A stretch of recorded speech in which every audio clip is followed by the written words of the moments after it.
Today, we're going to unlock a skill that honestly is more than just an academic exercise. It's kind of like a superpower. We're talking about the opinion essay and how it gives you a blueprint to make your voice heard clearly and confidently on any topic you care about. You know that feeling, right? We've all been there. You have this really strong, passionate opinion, but when someone just asks, "So, why do you think that?" all of a sudden the words just don't come out right. It's so frustrating, and you feel like you're not doing your own ideas justice. Well, that's exactly what the opinion essay is designed to fix. It's the tool that takes that jumble of thoughts and feelings and turns it into a structured, logical, and really persuasive argument. So let's get right into it. Here's our game plan. We're going to start with what an opinion essay even is. Then we'll build a strong foundation. After that, we'll get into crafting the core arguments, learn a pro-level move with counterarguments, and finally, we'll learn how to wrap it all up with a powerful conclusion. All right, first things first. What are we actually talking about here? It all comes down to making that huge shift from just saying, "I think this," to confidently explaining, "Here's why." So the key thing to get is that an opinion essay is not a diary entry. It's a formal argument. You're not just sharing your feelings, you're backing up everything you say with logical reasons, some solid evidence, and good examples. It's all about substance, not just raw emotion.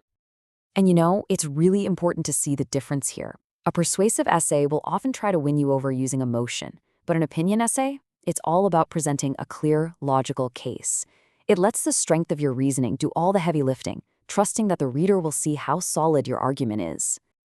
And this is the roadmap for the essay itself. It's a simple, but believe me, incredibly effective four-part structure.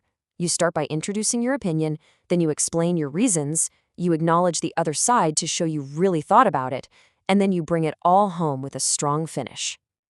Okay, so let's start building.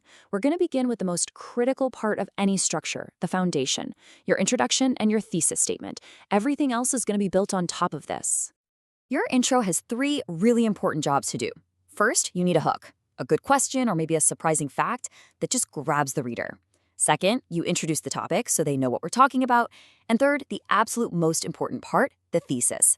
This is your entire argument boiled down into one single powerful sentence. Okay, foundation is set. Now it's time to build the core of our argument, the body paragraphs.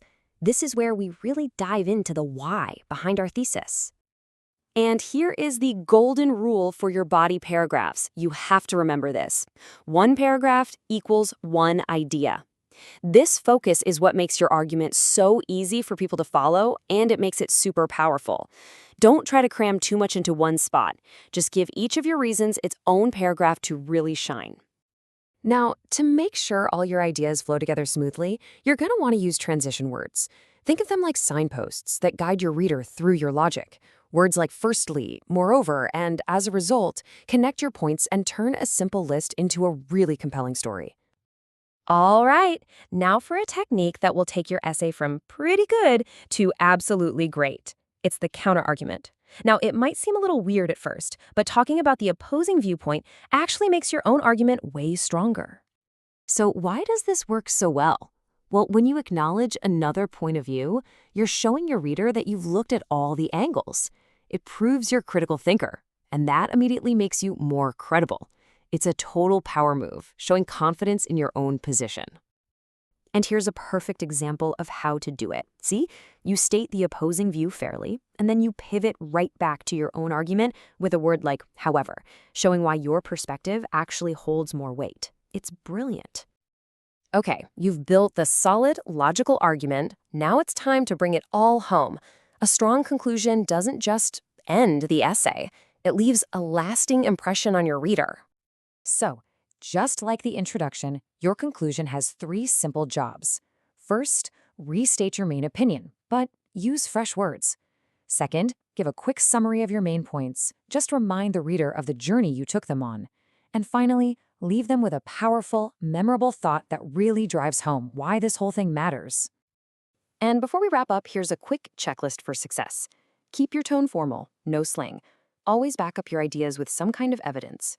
Use those transition words to create a smooth flow. Make sure your paragraphs are a good, balanced length.